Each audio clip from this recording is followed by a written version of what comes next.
Ils l'ont fait! Ça y est, la dernière mise à jour d'OBS 26.1 permet d'envoyer la musique sur votre stream tout en empêchant qu'elle soit présente sur vos VOD. Donc en gros, ce que permet de faire Twitch Soundtrack, mais avec votre propre source de musique. Bon, la seule condition, c'est évidemment d'avoir la musique sur une piste séparée du reste, mais ça peut se faire avec Voicemeeter ou avec Wavelink si vous disposez d'un micro Elgato. Je vous montrerai comment faire en fin de vidéo. Donc on va voir tout ça en détail ainsi que les autres petits ajouts de cette nouvelle version d'OBS 26.1. C'est parti!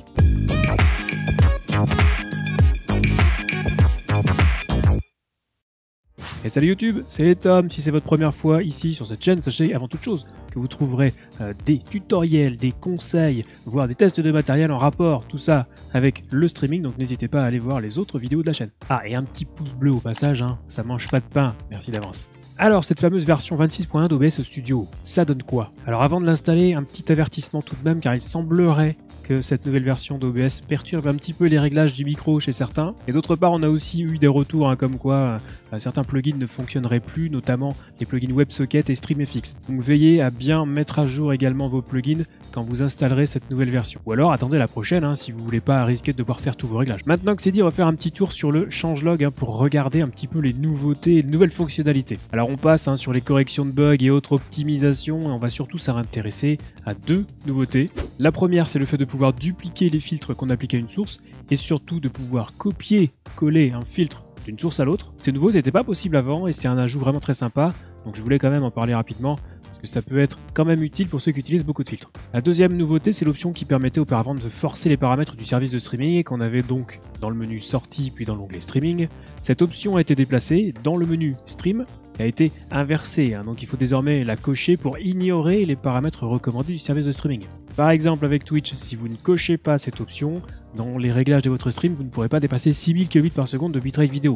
Donc voilà, petite subtilité à vérifier désormais. Et la troisième nouveauté, c'est celle qui va nous intéresser évidemment beaucoup aujourd'hui, c'est la possibilité d'utiliser une piste audio séparée spécialement pour les VOD Twitch. Ça veut dire quoi? Ça veut dire tout simplement que si vous réglez bien votre OBS et que vous avez une source audio à part pour votre musique, eh bien vous pourrez choisir de l'envoyer ou pas sur vos VOD, sur vos rediffs. Les développeurs d'OBS ont travaillé conjointement évidemment avec Twitch pour permettre cette nouvelle option qui fonctionne à peu près sur le même principe que Twitch Soundtrack du coup. Et donc pour ceux que ça intéresse, je vais évidemment vous montrer comment configurer tout ça. Alors déjà, il faut séparer votre piste de musique du reste, puisque de base vous avez l'audio du bureau sur OBS qui récupère tous les sons de votre PC, donc le jeu, navigateur internet, Discord, la musique. Donc pour ça vous avez deux options. La plus récente, c'est vous avez un micro Elgato et vous utilisez le logiciel Wavelink pour séparer toutes vos pistes. Et la deuxième option, c'est d'utiliser Voicemeeter pour justement séparer ces pistes. Si vous avez déjà su séparer vos pistes, vous pouvez passer au chapitre suivant. Pour les autres, si vous avez un micro Elgato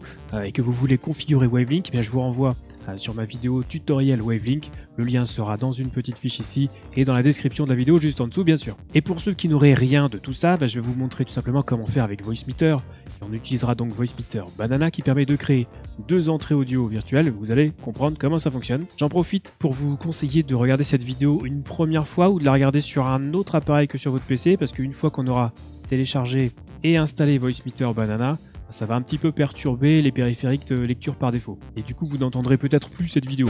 Alors, une fois que vous aurez redémarré votre ordinateur, vous pouvez lancer le programme. Alors, vous ne laissez pas impressionner par l'interface un peu compliquée de Voicemeter, on va juste régler quelques options. Déjà, dans le menu, vous pouvez sélectionner Auto Restart Audio Engine. Ça permettra d'éviter quelques bugs. Et vous pouvez aussi sélectionner Run on Windows Startup, qui permettra de lancer Voicemeter au démarrage de votre ordinateur. Ensuite, il va falloir définir où on va entendre les sons par défaut. Donc, vous cliquez sur le A1.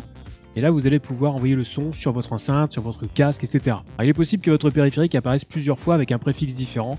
Vous pouvez sélectionner le WDM qui correspond à Windows Driver Model et qui est le standard de la plupart des applications Windows. Donc, je choisis mon périphérique de sortie pour entendre le son.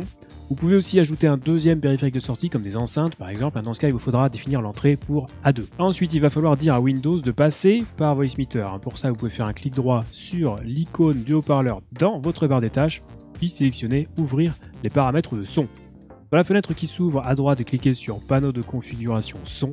Nouvelle petite fenêtre, et là dans l'onglet Lecture, vous allez chercher Voicemeter Input et cliquer sur le bouton par défaut. Et là normalement vous devriez entendre tout bien comme il faut. Et si vous avez défini un deuxième périphérique en A2 sur Voicemeter, eh bien pensez à bien l'activer sur les entrées virtuelles.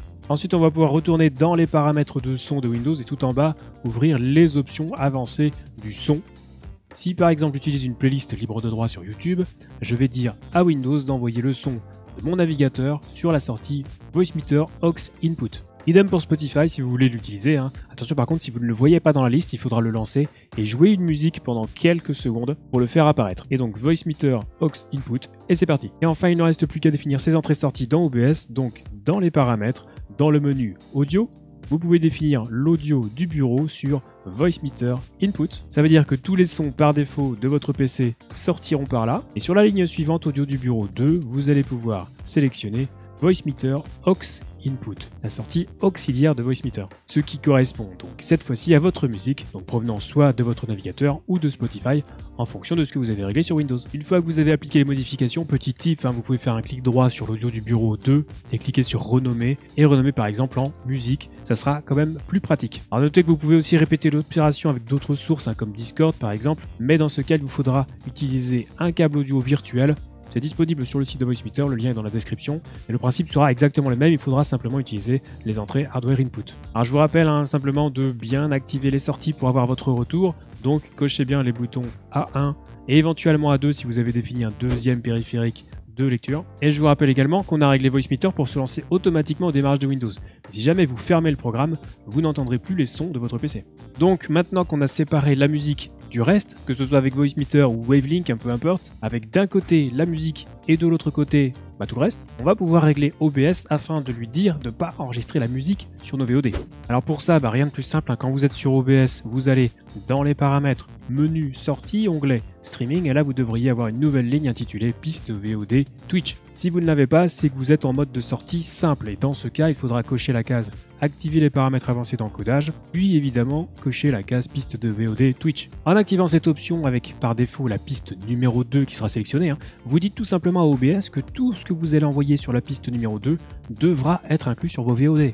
Et tout ce qui arrivera sur la piste audio numéro 1 sera envoyé sur votre live. Quand on a compris ça, on a compris tout, et du coup il ne reste plus qu'à aller dans les propriétés audio avancées, et là vous pourrez choisir ce qui ira sur la piste 1, donc sur votre live, et ce qui ira sur la piste 2, donc sur vos VOD. Alors ici, si je décoche la piste 2 pour mon entrée musique, que j'ai renommée, qui est en fait l'audio du bureau 2, et bien ma musique ne sera pas envoyée sur mes VOD Twitch.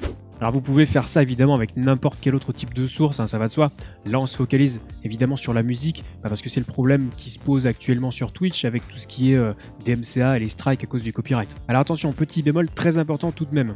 Maintenant qu'on a la possibilité de supprimer nos musiques sur nos VOD, il y en a qui vont peut-être en profiter pour remettre de la musique à fond sur leur stream. Et même si vous êtes totalement safe d'un point de vue des VOD, puisqu'il n'y aura évidemment pas les musiques dessus, rien ne dit que vous êtes 100% safe pour la musique qui passe sur votre live. À l'heure actuelle, on risque pas grand chose avec le contenu diffusé en live, mais les petits robots de la RIA ou autres qui scannent tout pour chercher de la musique sous copyright, tôt ou tard ils finiront par être capables de lancer des strikes sur du contenu diffusé en direct. Donc méfiez-vous, cette nouvelle option n'est pas une garantie anti-strike DMCA, c'est un pas en avant, mais l'autre pas c'est à vous de le faire, en étant évidemment dans les clous. C'est-à-dire soit en payant pour avoir les droits des musiques que vous souhaitez diffuser, soit en utilisant évidemment de la musique libre de droit. Des solutions existent pour ça, elles sont de plus en plus nombreuses, j'en ai déjà parlé dans les vidéos précédentes sur le DMCA. Donc maintenant en tout cas vous avez tous les outils pour sécuriser votre activité de streamer vis-à-vis de la musique. Donc voilà pour cette belle mise à jour d'OBS Studio qui passe donc en version 26.1. Pour ceux qui utiliseraient Streamlabs OBS, il faudra peut-être attendre un petit peu pour que l'option soit implémentée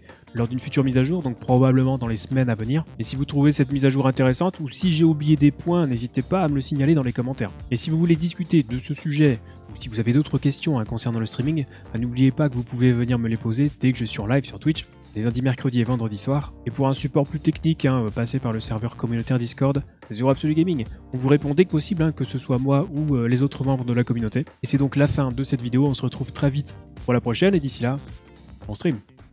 Allez donc, petit guerrier, poursuivez votre quête et sachez que je continuerai à vous observer.